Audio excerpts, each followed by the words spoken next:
रहीम, अस्सलाम वालेकुम नाज़रीन, मैं साइमा गवल, आप देख रहे हैं चीख उठा कराची। चीख उठा कराची में शायद ही अब कोई ऐसा हफ्ता जा रहा है जब कम से कम एक प्रोग्राम हमें इस हवाले से ना करना पड़ता हो कि जब डकैती, राहज़नी या फिर स्नैचिंग की वारदातों में सिर्फ कराची के अंदर से किसी एक ना एक नौजवान के जहाँ बहक होने की हमें खबर ना मिलती हो और उसके ऊपर हमें आवाज़ ना उठानी पड़ती हो। कभी कभी तो ऐसा होता है कि बाप बेटे को भी हमने देखा है कि इस कराची शहर में रुकरंगी में ख़ास तौर पे आपने वो प्रोग्राम देखा था कि किस तरीके से उनको एक दूसरे के सामने डकैती के दौरान वे कोई ख़ास मुज़ाहमत के बग़ैर उनको शहीद कर दिया जाता है।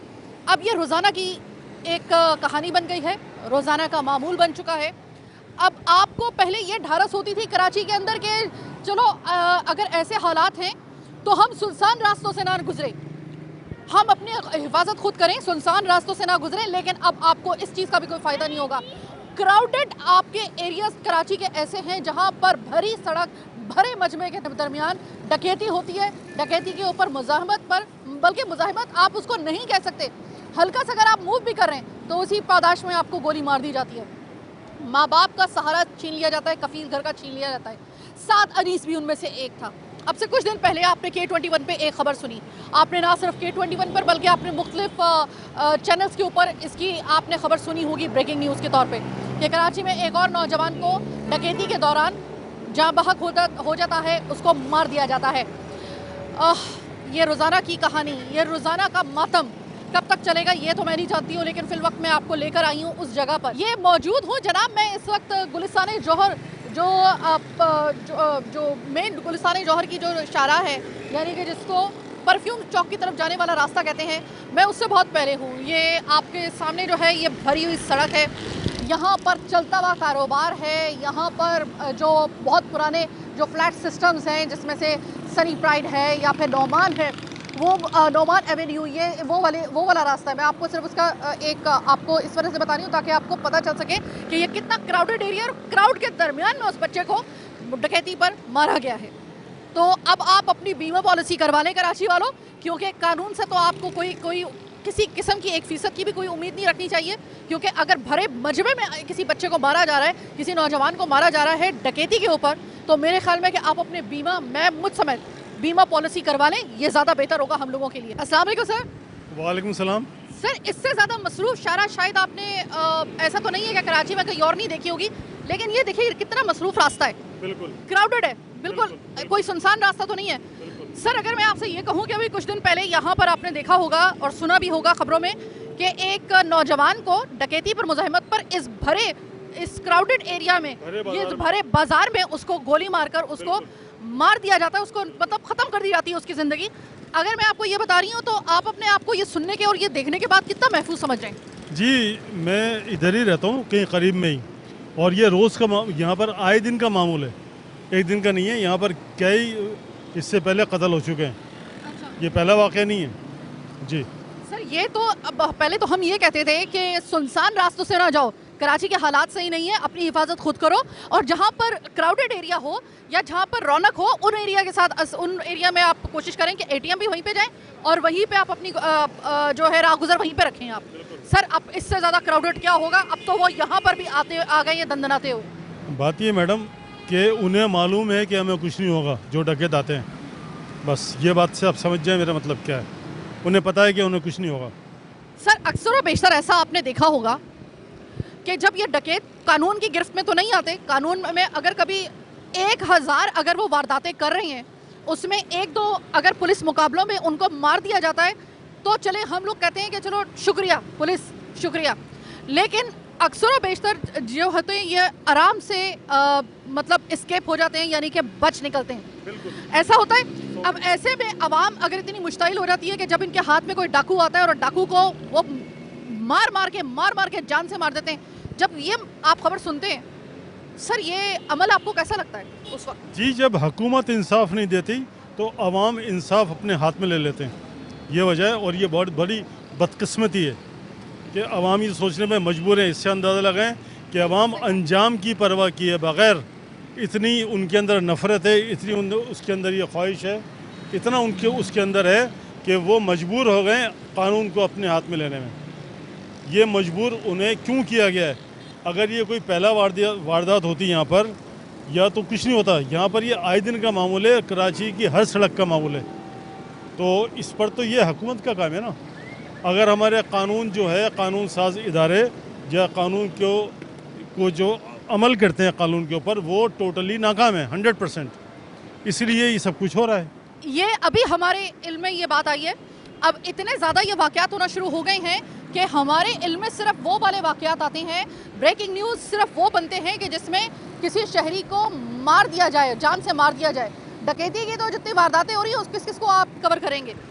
तो हमारे इल्म में ये बात नहीं थी कि ये जो माशाल्लाह मेडिकोज और क्लिनिक आप ये देख रहे, यहाँ पर भी कुछ दिन पहले डकैत आए, लेकिन यहाँ पर सुना है कि इनका जो बेटा था जो यहाँ पर मौजूद था वो इतना जीदार था कि उसने उनका मुकाबला किया, और चूँकि अपने हिफाजत के लिए उन्होंने गन रखी हुई थी, तो वो जब उसमें फायर करने लगा मुकाबले के बाद तो गोली अंदर फंस गई।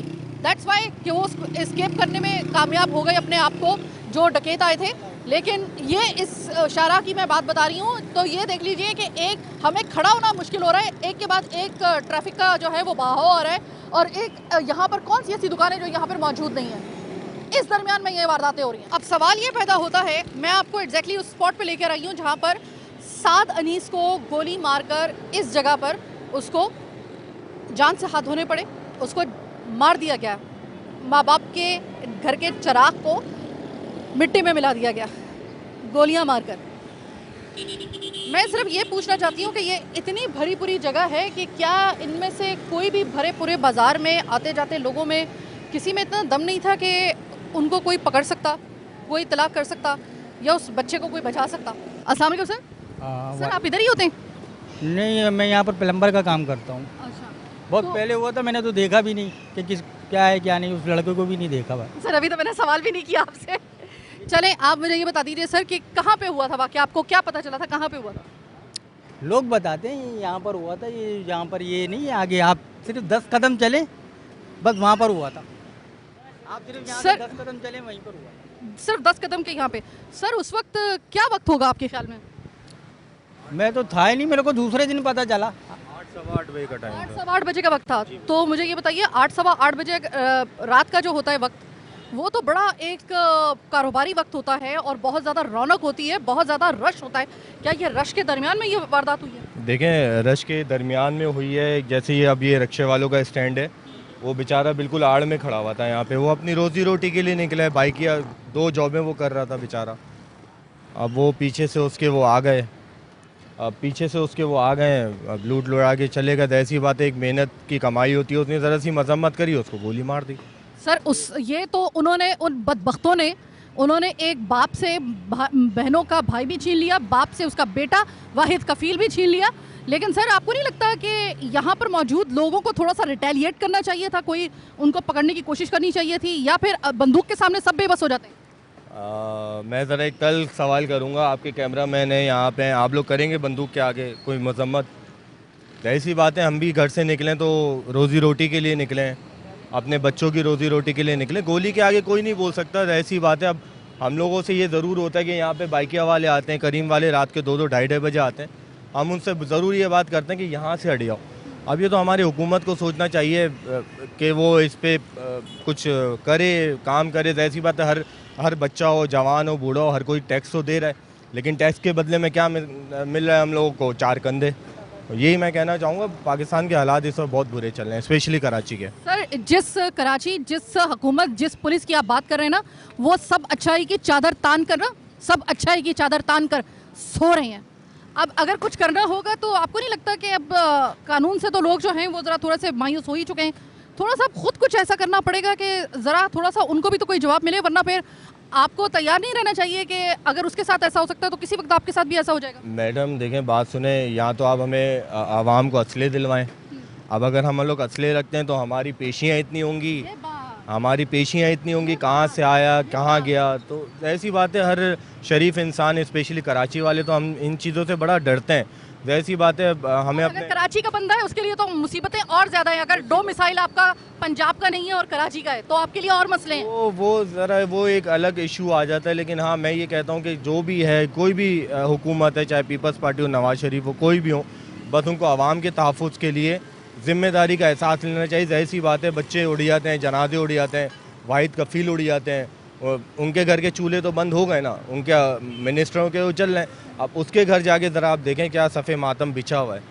तो बस हम दुआ ही कर सकते हैं। हम भी रात में यहाँ 3-3 बजे तक अकेले बैठे रहते हैं, अल्लाह के हवाले बैठे रहते हैं बच्चों की रोज़ी रोटी के लिए। डर तो लगता होगा ना। और अच्छा, उस दिन तो खास तौर पे क्या कहते हैं जब आपके सामने कोई वाकया होता है ना, तो उसका असर काफ़ी दिन तक आपके ऊपर रहता है। वो असल में मैं खुद थोड़ा लेट आया था, मैं था नहीं, लेकिन हाँ जिस तरह मुझे पता चला है यहाँ पे लोगों से, आस पड़ोस वालों से, लेकिन बड़ा एक दिल अजीब हुआ है। ऐसी बात है, किसी का जनाजा उठ गया, किसी के घर के वाहिद कफील चला गया। तो अगर हम अपने ऊपर भी रख के सोचें तो बड़ा एक इंसान अंदर से बड़ा वो हो जाता है।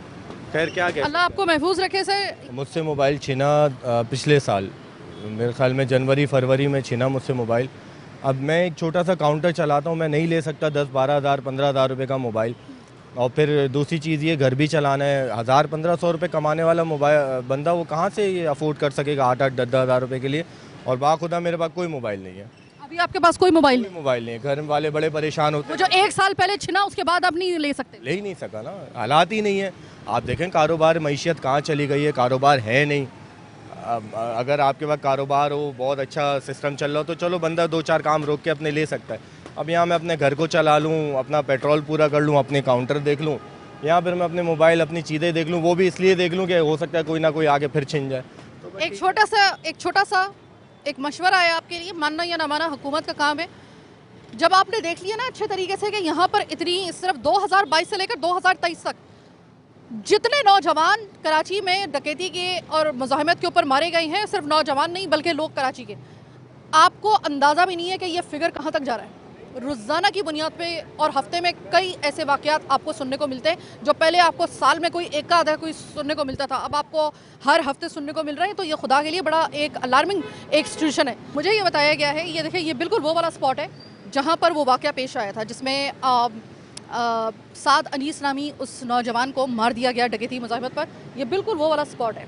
मैं इसके बाप को इस वजह से यहाँ पे नहीं लेके आई, उस बच्चे के, मैं उसके जज्बात से खेलना नहीं चाहती। वो पहले ही इस वक्त बाप बहुत इस वक्त बड़ा दिल के ऊपर सब्र लेकर बैठा हुआ है। नहीं चाहते कि एक बाप के या फिर उसके जो किसी भाई से या किसी बहन को हम मज़ीद तकलीफ़ में मुब्तला करें। लेकिन हम यहाँ पर जो लोग मौजूद हैं उनसे ज़रा बात करना चाहेंगे। ये बिल्कुल सामने सब्ज़ी वाला जो नज़र आ रहा है ना, ये मुझे बताया जा रहा है कि उस वक्त मौजूद था, इसने अपनी आंखों के सामने सब कुछ देखा। इससे ज़रा मालूम। अस्सलाम वालेकुम भाई। भाई आपकी दुकान कब से कब तक खुली होती है? सुबह 8 से लेकर रात 11 बजे तक। रात 11 बजे तक। भाई अभी कुछ दिन पहले यहाँ पे एक वाक़या हुआ था जिसमें मुज़ाहिमत पे एक नौजवान को गोली मार के उसको मार दिया गया था यहाँ पर। तो वो कुछ वाक़या बता सकते हैं आप मुझे, क्या हुआ था? नहीं, मैं उस टाइम था ही नहीं यहाँ पे। आप तो 11 बजे तक होते हैं सर? मैं चला जाता हूँ 7 बजे, फिर दूसरा भाई आ जाता है। अच्छा, दूसरा भाई आ जाता है। तो कुछ पता चला आपको क्या मामला हुआ था? नहीं, इसका मुझे कोई इल्म नहीं है भाई। डर क्यों रहे भाई? आपका नाम दूसरे भाई को पता है, मुझे पता ही नहीं है ना। मैं होता तो बता देना, आपको कोई पता हो तो। इससे कह रहे थे कि 11 बजे तक मैं होता हूँ, तो दूसरा भाई होता है 11 बजे तक, मैं चला जाऊँगा। भाई ने भी कुछ नहीं बताया आपको? नहीं, इस बारे में पूछा ही नहीं हमने किसी से। ठीक है जनाब। सर आपका घर यहीं पे? घर तो यहीं पे, लेकिन मैं था नहीं उस टाइम में ना, मेरे को मालूम नहीं। मैं झूठ बोल रहा हूँ, मुझे क्या मालूम। ये चीज़ मैं आपको दिखा रही थी। ये चीज़ आपको दिखाना मकसूद था कि यहाँ पर हम अपना जनाजा तो उठते हुए देखते हैं लेकिन बचाने की कोशिश नहीं करते। हम अपने सामने नौजवान को तड़पता हुआ देख सकते हैं, हम ज़्यादा दिल में करते हैं अल्लाह कि ये क्या हो गया, इन बेगैरतों को शर्म नहीं आई, माँ बाप से उनका बच्चा छीन लिया। लेकिन कभी हम खुद हिम्मत नहीं करेंगे। अरे हम में बोलने की हिम्मत नहीं है, हम पे रोकने की क्या हिम्मत होगी? हम में बोलने की हिम्मत नहीं है। सब यहाँ पर मौजूद थे, जिसके पास गई हूँ ना, जो ये कह रहे हैं कि मैं यहाँ पे नहीं था, सब मौजूद थे यहाँ पे, सब मौजूद थे यहाँ पे। उसका बाप मतलब इसी बात के ऊपर कर रहा है कि काश मेरे बच्चे को वहाँ पे बचा लिया जाता, वहाँ पे लोग इकट्ठे हो जाते। लेकिन हम अंदर से मर चुके हैं। हमने अपने अंदर से मार दिया अपने आप को। हमने वो इंसानियत मार दी अपने अंदर से कि जो किसी के एक नाहक का खून बहने के से पहले वो खड़ा हो जाता है, वो ज़मीर वाला शख्स। आप कुछ नहीं कर सकते। आप सिर्फ ये देखिए कि आप तादाद तो देखिए, यहाँ पर इतनी बड़ी तादाद अगर सामने आ जाती, इनके पास कितनी गोलियाँ होती? एक पिस्टल में कितनी गोली होती है? 6 गोली। कितने पिस्टल होंगे उनके पास? 2 से ज़्यादा तो नहीं हो सकते ना। 12 गोली। और यहाँ पर कोई तकरीबन 200 से 500 का बंदा रोज़ाना की बुनियाद पर। अलमिया है, हम किस किस चीज़ के लिए करें। या एक पुलिस को तो हम कर रहे हैं, हम कब जागेंगे अंदर से, हमारे अंदर इतनी गैरत कब आएगी। पहले हमारी जब गैरत मर जाती है ना, तो फिर उन लोगों की फिर हल्ला शेरी मिल जाती है उन बदबख्त लोगों को जो इस वक्त मुसल्लत हो गए हैं इस वक्त कराची के अंदर, और किसी को कुछ पता नहीं है। ये जो अभी बोल रहे हैं ना कि हम तो मौजूद ही नहीं थे, नहीं हमें कुछ नहीं पता, नहीं हमें हमारे सामने नहीं हुआ, सब मौजूद थे यहाँ पर। आप उस वक्त से डरे जब आपके साथ ये वाक़या होगा और आपकी मदद के लिए कोई नहीं आएगा। पता नहीं आखिरी वक्त में साद ने किस किस को देखा होगा कि कोई तो मेरी मदद के लिए आए, कोई तो मेरी मदद के लिए। भाई कुछ नहीं था तो कम से कम एम्बुलेंस को तो वक्त के ऊपर कॉल कर देते। एट द स्पॉट वो बच्चा जाँ बहक हुआ है। अब चलते हैं उस दिल गिरफ्ता वो मरहला मेरे लिए जो बहुत मुश्किल होता है। मैं एक बाप के पास जा रही हूँ प्रोग्राम के अगले हिस्से में, उस बाप के पास जिसने अपने बच्चे को अभी कुछ दिन पहले मनो मिट्टी तले दफनाया है। उसके नातवा कंधों ने, जो एक बाप हमेशा ये एक उसको ढारस रहती है कि मेरा बेटा है, मेरा आखिरी वक्त मेरा जनाजा पढ़ने के लिए मेरा बेटा मौजूद होगा, मुझे मेरी कब्र के अंदर लहद के अंदर मेरा बेटा उतारेगा, यह हर बाप की ख्वाहिश होती है। लेकिन कुछ ये कराची वो शहर है जहाँ पर वो बेचारे बदनसीब बाप रहते हैं जो अपने जवान बच्चों को अपनी आंखों के सामने अपने कंधे दे रहे होते हैं, उसको लहद में उतारने के लिए अपने हाथों से उतार रहे होते हैं। तो ज़रा चलते हैं एक ऐसे बदनसीब बाप के पास, साद के बाप के पास चलते हैं, साद अनीस के बाप के पास। ज़रा देखिए तो सही, आपने छीना किसको है, किससे और वो कितना किसी का प्यारा था, क्या नुकसान किया है उन बदबख्तों ने। ज़रा प्रोग्राम के अगले हिस्से में देखिए।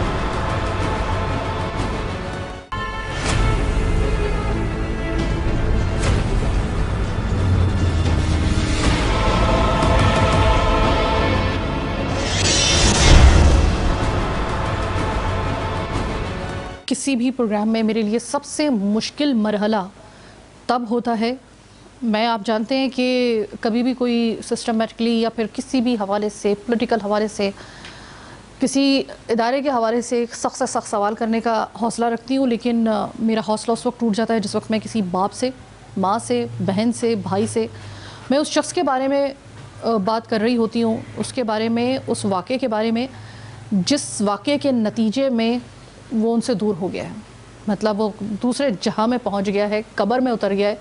मैं जब उसके बाप से, उसकी माँ से इस तरह बात करती हूँ ना, तो यकीन करें कि उनके लिए जितना मुश्किल वक्त होता है इसका जवाब देना, मेरे लिए उससे ज़्यादा मुश्किल होता है वो सवाल करना। लेकिन मुझे करना पड़ेगा, मेरा काम है।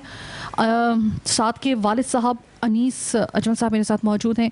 अनीस साहब, मैं अच्छे तरीके से ये समझती भी हूँ और जानती भी हूँ कि मेरे अल्फाज आपके ज़ख्म पे मरहम नहीं रख सकते, लेकिन एक रस्मी जुमला है, अदा किए देती हूँ कि मेरी तरफ से, मेरे इदारे की जानिब से ताज़ियत, आपका जो नुकसान हुआ है वो ऐसा है कि ता क़यामत आखिरी सांस तक आप उसको ना भुला सकेंगे, ना वो आपका नुकसान पूरा हो सकेगा। साद तो बहुत नौजवान, मैंने उसकी देखी थी फुटेजेस वगैरह, हमारे पास ब्रेकिंग चली है हमारी न्यूज़ के अंदर, मैंने उस बच्चे को तब भी देखा है।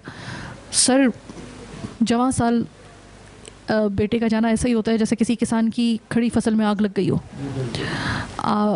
साद के बारे में सबसे पहले तो मुझे ये बताइएगा कि साद का नेचर किस किस्म का था। जब आप इस शहर के अंदर रह रहे हैं, ये हालात हैं कि कोई भी किसी नुक्कड़ के ऊपर अपने घर की दहलीज के बाहर इवन आपको लूटते हुए, गोली चलाते वक्त नहीं सोचता है। कभी सोचा था कि हम टीवी पे जिस तरह सुनते हैं या हम ख़बरों में जिस तरह सुनते हैं वाक़यात, ये कुछ खुदा ना खास्ता किसी दिन ये वाक़या मेरे अपने बेटे के साथ हो सकता है? मेरे पास बोलने के अल्फाज नहीं है कि जिस तरीके का सानिया मेरे पर गुजरा है। अल्लाह ताला किसी बाप के साथ ऐसी आजमाइश ना दे, ऐसा दुख ना दे। मेरी अल्लाह ताला से दुआ है कि कभी भी किसी के साथ ऐसा ना हो। मैंने अपने बच्चे का पोस्टमार्टम कराया है अपने सामने, उसके बाद उसको गुस्ल दिया अपने हाथ से, फिर उसको कंधा दिया और उसके बाद लहद में उतारा। ये किसी भी बाप के लिए एक इंतहाई हद तक दुख का मकाम है या बर्दाश्त का इम्तिहान है कि अल्लाह ताला कहते हैं ना कि अल्लाह ही हिम्मत देता है और सब्र देता है, और उसने हमें बेशक हिम्मत दी। मेरा परवरदिगार बहुत सब्र देने वाला है, हिम्मत देने वाला है। ये अजीम सानिया अल्लाह ताला किसी को ना दे। किसी बाप को जो है अपना जवान बेटे की मैयत उठाने का आजमाइश ना दे अल्लाह, और किसी भी नौजवान जो घर का वाहिद कफील हो उसकी मैयत ना गिराए, अल्लाह ताला ना उसको जहान पानी से बुलाए, और ख़ास तौर पे किसी माँ की गोद ना उछड़े। जिसके दिल पे बीतती है वही जानता है। ये बात हकीकत है कि जब तक दूसरों की इस किस्म की ख़बरें हम लोग टीवी पर देखते हैं, मीडिया पे देखते हैं, तब भी दुख महसूस होता है, तब भी दुख का इज़हार होता है, लेकिन ये किसी के गुमान में नहीं होता कि कल को उनका अपना बच्चा एक ख़बर बन के सामने आएगा या उसकी कोई ऐसी ख़बर आएगी। ये किसी के दिल में अंदेशा नहीं होता, लेकिन बहरहाल महसूस ज़रूर करता है कि ये जिसका भी बेटा गिरा है वो उसके अपने बच्चों की शक्ल उसमें ज़रूर देखता है कि अल्लाह ताला कभी ना वो करे। लेकिन ऐसा कभी हकीकत का रूप डाल लेगा वो कभी भी कोई नहीं सोचता, इसके गुमान में नहीं होता कि अल्लाह ताला। वो अपने बच्चों को सिर्फ नसीहत करता है, देखो ये हो गया, आप आइंदा एहतियात करना, ये कभी ना करना, मुज़ाहमत ना करना। और ये मेरा बेटा भी मुझे मौत से एक दिन पहले भी और वैसे भी आम रूटीन में अक्सर नसीहत करता था कि कभी भी इस किस्म का कोई वाक़या हो आपने कोई मज़ाहमत नहीं करनी, जो कुछ भी है आप दे देना, ज़िंदगी से बढ़ के कुछ भी नहीं है। आजकल ज़रूरतमंद बहुत हो गए हैं, ये इस किस्म के ज़रूरतमंद हैं जो कि बेहिस हैं, बेजान हैं, बिल्कुल उनके जहन में खौफ होता है, वो उस खौफ की वजह से गोली चलाने में दरेग नहीं करते। तो वो हमें एक दिन पहले भी यही उसने तलकीन की थी और मैंने भी उसको यही समझाया था, बेटा कभी भी कोई मसला हो ऐसा तो आप भी इसी तरह करना कि कोई मज़ाहमत ना हो। अभी जो वाक़या हुआ वो इस किस्म का था कि मैं आपको क्या बताऊं कि ऐनी शाहिदीन जाए वक़ूअ पे जब हम गए तो ऐनी शाहिदीन के मुताबिक उसने कोई मज़ाहमत नहीं की थी। एक्चुअली वो बाइक पे बैठा हुआ था, अपने मोबाइल पे राइड चेक कर रहा था। बस उसी वक्त जो है एक बच्चा आता है और वो अचानक उसके हाथ से मोबाइल छीन कर भाग जाता है।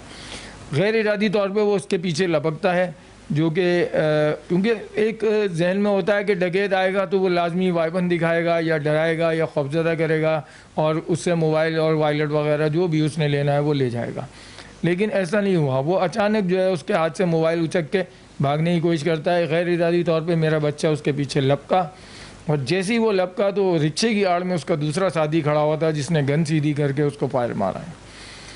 अब इस ऐनी शाहिदीन के मुताबिक बच्चा आपका ये देख चुका था कि वो गन सीधी कर रहा है, तो वो गैर इरादी तौर पे जो है वो समझ गया कि मतलब सामने डकैत हैं या उसका साथी है, तो ये एकदम वापस घूमा है। जैसे ही वो घूमा है, घूमने के साथ ही उसकी गोली बाजू पे लगी है। गोली इत्तफाक से ऐसी लगी कि वो बाजू के पार होती हुई बगल में गई है और वो दिल चीरती हुई दूसरे बगल में अटक गई। जब पोस्टमार्टम से गोली निकाली गई तो वो उसके दूसरे बगल से ही निकाली गई है। मैं हैरान हूँ कि कभी भी इस तरह दिल चीरते हुई गोली मैंने कभी साइड से नहीं देखी थी। फर्स्ट टाइम मैंने अपने बच्चे के वाक़े में देखी, वरना आमतौर पे सीधी गोली लगती है और दिल के आर पार हो जाती है। ऐनी शाहिदीन के मुताबिक जिनके हाथों में उसने दम तोड़ा वो चंद सेकंड लगे उसको, 7 से 10 सेकंड के दरमियान में उसका सांस रुक गई। कहने का मतलब ये है कि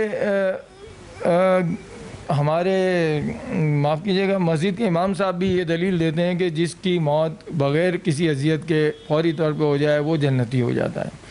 फिर बेकसूर रिज़्क़ हलाल की तलाश में जो निकले होते हैं वो शहीद कहलाते हैं अगर इस किस्म का कोई वाक़या हो जाए। और उसकी दलील फिर इस तरह भी आई कि तदफीन के बाद उसी रात मैंने उसको ख्वाब में देखा, मेरे पास आया और उसने मुझे बोला सीने से लग के कि मैं कहीं नहीं गया हूँ, मैं आप लोगों के पास हूँ, आप लोगों के दरमियान हूँ और हमेशा रहूँगा। अगर मैं ये बता दूँ कि मैं कहाँ पे हूँ, किस मकाम पे हूँ और मैं कितना खुश हूँ, तो शायद आप लोगों का एक आंसू भी ना बहे। माँ को समझाएं कि वो ना रोया करें। मैं उनको अगर उनको आप बता दें कि मैं बहुत अच्छे मकाम पे, बहुत बुलंद मकाम पे हूँ, जिसकी ख्वाहिश हर कोई इंसान कर सकता है। तो मैंने उसको ये कहा कि आप मुझे बताओ कि आप किस मकाम पे हो ताकि मैं अपनी वालिदा को तसल्ली दे सकूं, उनको यकीन दिला सकूं ताकि वो आंसू बहाने से रुक सकें।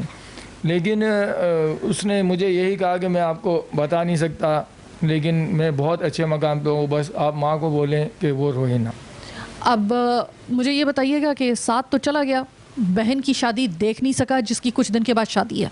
शादी वाला घर था, वो बच्चा बहन की इस शादी को अच्छे तरीके से सर अंजाम देने के लिए ही वो रिज़्क़ हलाल कमाने के लिए निकले थे।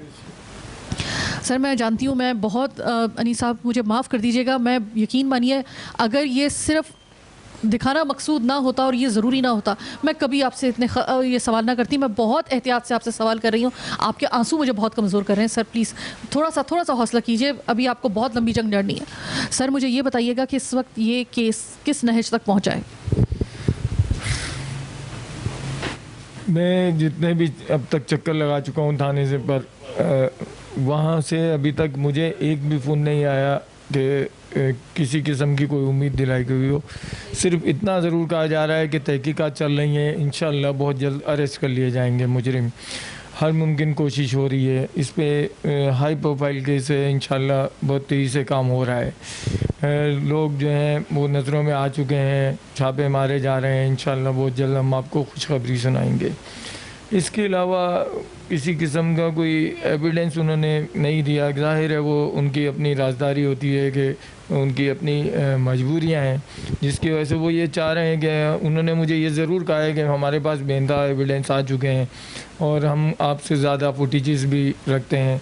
Sir sorry for interruption. Sir आप मुझे बताइएगा कि FIR किस थाने में दर्ज हुई है? देखिए FIR जो है इसकी शारा फैसल डिग रोड के टर्निंग पे एक थाना है, शारा फैसल थाना, उसमें दर्ज हुई है और वहीं उसकी बाइक और उसका कुछ सामान भी वहाँ जमा है जो कि अभी तक हमें नहीं मिल सका। अनीस साहब की एक ज़रूरी बात, ये जिस तरीके से इन्होंने कहा, ये सवाल करने का मकसद यही था कि पुलिस का क्या किरदार है। अगर ये सेफ़ सिटी बनाने के लिए थोड़ी सी भी संजीदगी होती कराची के हालात को देखकर, आप कितनी लाशों का और इंतज़ार कर रहे हैं इस शहर को सेफ़ सिटी बनाने के लिए? कितना मज़ीद इंतज़ार करना पड़ेगा? जब आप और मैं कब्र में जा चुके होंगे, तब जब आपको यहाँ के मकामी लोगों से ज़्यादा, शरीफ लोगों से ज़्यादा, शहरियों से ज़्यादा आपको डकैत यहाँ पे मिलेंगे, तब आप ये लेंगे स्टेप। आज ये बाप जो रो रहा है ना, इसको रोने की ज़रूरत ना पड़ती अगर पुलिस डिपार्टमेंट सिर्फ अपना सही तरीके से काम कर रहा होता। वो आए दिन कोई ना कोई बयान दागा जा रहा होता है कि अब अगर किसी इलाके के अंदर ऐसी वारदात हुई तो फ़ला एक्शन लिया जाएगा, फ़ला एक्शन लिया जाएगा। किधर है आपके एक्शन? किधर है? मुझे तो दिखाइए ज़रा। चले मेरी बात छोड़ दीजिए, इस बाप को दिखा दीजिए, आप थोड़ी सी इससे तसल्ली हो जाए। जब से FIR दर्ज हुई है इस केस की, आपने पलट के इनके घर का रुख तक नहीं किया, एक कॉल तक नहीं किया आप लोगों ने। ये एटीट्यूड होता है, ये काम होता है। आप इस तरीके से, तो अगर जिस तरीके से सुस्त रवि के साथ आप चल रहे हैं, वो बंदा जिसने मारा होगा ना, वो यहाँ से पता नहीं बड़े आसानी से वो अभी भी कार्रवाइयाँ कर रहा होगा।